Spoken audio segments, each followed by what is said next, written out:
Hello to all. I'm back today with chapter 11 Youth and the Task Ahead, जिसको लिखा है doctor Karan Singh ने।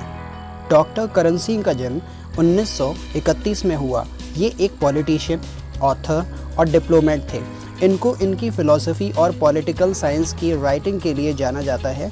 इनको 2005 में पद्म विभूषण अवार्ड से भी नवाजा गया, which is a great honour. इस ऐसे के माध्यम से राइटर इंडियन यूथ को इनकरेज करना चाहते हैं उनके physical, intellectual, patriotic and spiritual development और नेशन के प्रति उनकी रिस्पॉन्सिबिलिटी के लिए वो इस लेसन के माध्यम से बात करते हैं। आगे बढ़ते हैं इसकी समरी की तरफ। Geographic feature of your country. हमें लंबे समय तक स्ट्रगल करने के बाद आज़ादी मिली। हम में से जो इंडिपेंडेंस के बाद की जनरेशन है उनको इसे लाइटली नहीं लेना चाहिए।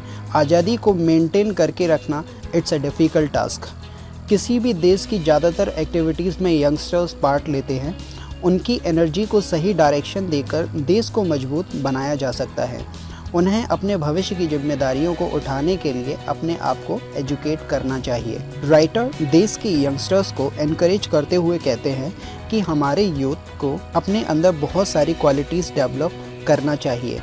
पहला, इसमें वो कुछ डायमेंशन की बात करते हैं। देयर आर 4 डायमेंशन बेसिकली ये टॉक्ड इन दैट। तो चलिए आगे बढ़ते हैं और देखते हैं इसके एक्सप्लेनेशन को वन बाय वन। तो पहला डायमेंशन है फिजिकल डेवलपमेंट। उनका पहला सजेशन है कि हमारे देश के यंगस्टर्स अपने आप को फिजिकली स्ट्रॉन्ग करें किसी भी लड़ाई को जीतने के लिए, अपनी डेमोक्रेसी को बिल्ड करने के लिए और बाहर से आने वाले आक्रमणों से प्रोटेक्ट करने के लिए ऐसे यूथ की ज़रूरत है जो वेल बिल्ट, पावरफुल और फिज़िकली स्ट्रॉन्ग हो।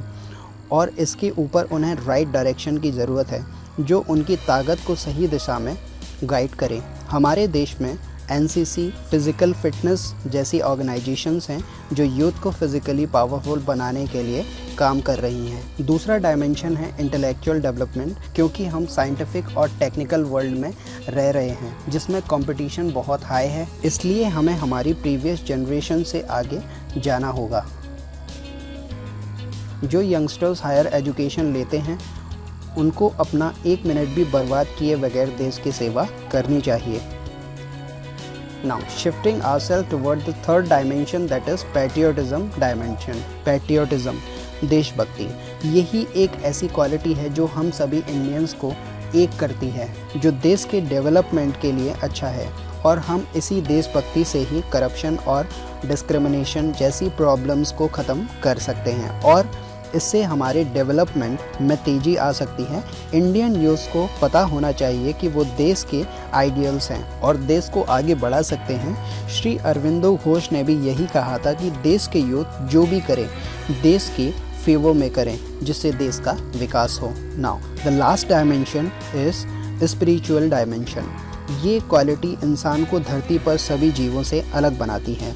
यहाँ स्पिरिचुअलिटी का मतलब केवल एक पर्टिकुलर रिलीजन से नहीं है बल्कि एकता, शांति और भाईचारे से है, जो हम सभी को एक साथ जोड़ता है और अच्छा इंसान बनाता है। स्पिरिचुअलिटी हमें नफ़रत ख़त्म करके एकजुट होकर देश की आज़ादी के लिए एफर्ट करने की शक्ति देती है। लास्ट में डॉक्टर करण सिंह कहते हैं कि physical, intellectual, patriotism and spiritual dimension her youngsters को सीखना चाहिए। ये अपने देश की सेवा के लिए रेगुलर प्रोसेस है। हमें हर दिन इस पर काम करना होगा और सबसे ज़्यादा यूथ की ज़रूरत देश के विकास में इंटरेस्ट लेने की है, क्योंकि किसी भी यंगस्टर्स के लिए देश की सेवा करने का बहुत सारे मौके हैं। देश की सेवा करने का मौका सभी युवाओं को अपने आप देना चाहिए।